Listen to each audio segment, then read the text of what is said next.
Hello. Do you know what today is? Do you know what today is? It's Tell It Tuesday. How you guys doing? Did you have a good week? I wanted to revisit a topic that we talked about on neuroplasticity.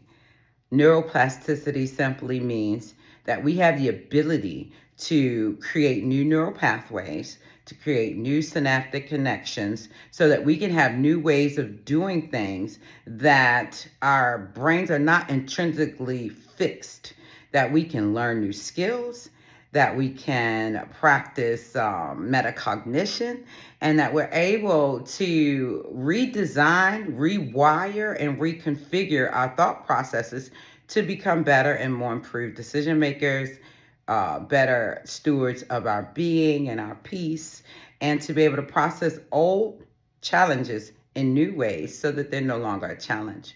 Today, I want to hone in on metacognition.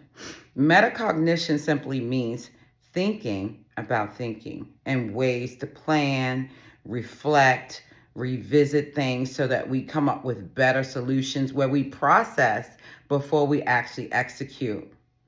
Things that we would usually do in impulse, we take our time and think about. One way to use metacognition is to be able to, before we even get out of bed, set intention. Run through, okay, what is the day of the week? What time is it? How much time do I have to get up? And what is it that the day is bringing my way? Or how can I influence my day to get positive outcomes?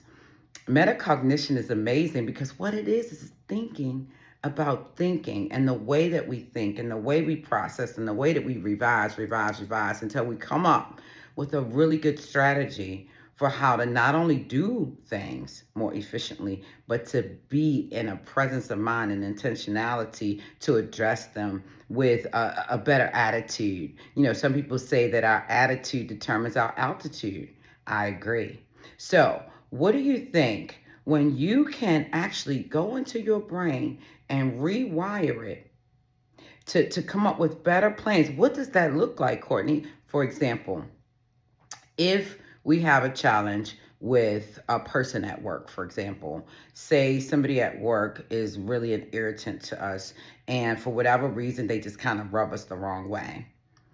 When I talk about metacognition and thinking about thinking, it doesn't mean making excuses for that person. It means preparing ourselves for that person that rubs us the wrong way. For example, before I get out of bed, okay, what do I have to do today? I have to go to work today. Today is Monday or Tuesday or Wednesday.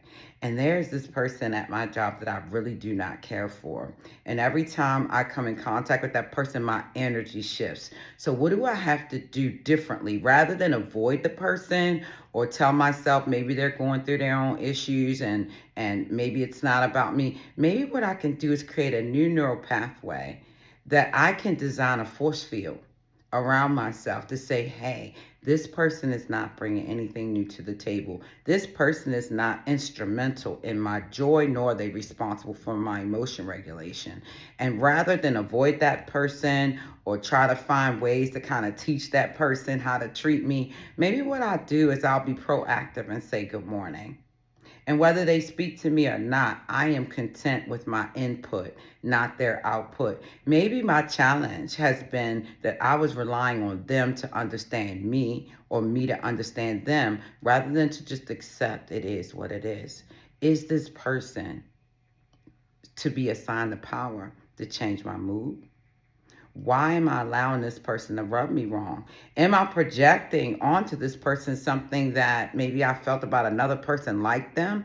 Is it even reasonable and rational to change my affect based on someone else's output?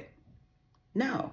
So I'm not going to be affected by this person's lack or overabundance of energy that I really don't resonate with. What I'm going to do is I'm going to create a force field around me that says I am here not to get along with people, but to do my job and to be cordial and professional.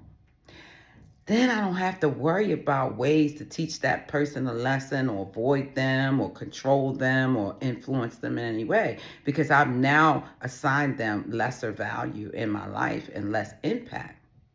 What does that look like? Well, at this point, this person is inconsequential. They're really a non-factor, a non-starter. So I don't have to be anxious about not punching them in the face. You don't have to, because that person has their own set of challenges and that's their business. But if they say something inappropriate to me, I will address the issue and say, listen, I'm not here for us to be friends or to be kumbaya with you. I'm here to do a job, and I'm hoping that's the reason you're here too. Have a great day. You see, what I did was I thought about my thinking. I thought about the fact that I assigned too much value to this person's energy when it really is inconsequential to mine. I'm going to create a force field around myself that makes that person a non factor. Now they can affect my day. I may not like them, I may not care for them, but they will not affect my mood because I've decided they're a non factor. What do you think about metacognition as it relates to ways to eat, as it relates to ways to sleep, setting intention, thinking about my thinking? Is it reasonable? Is it rational? Challenging my belief systems to create new neural pathways so that I'm less affected by what you do or anybody does, and more driven by my own internal emotion regulation and my intention for myself today. Can we be unbothered where we used to be bothered? Of course. Metacognition, neuroplasticity allows us to do that. So let me know what you think. Have an amazing day. It's Tell It Tuesday.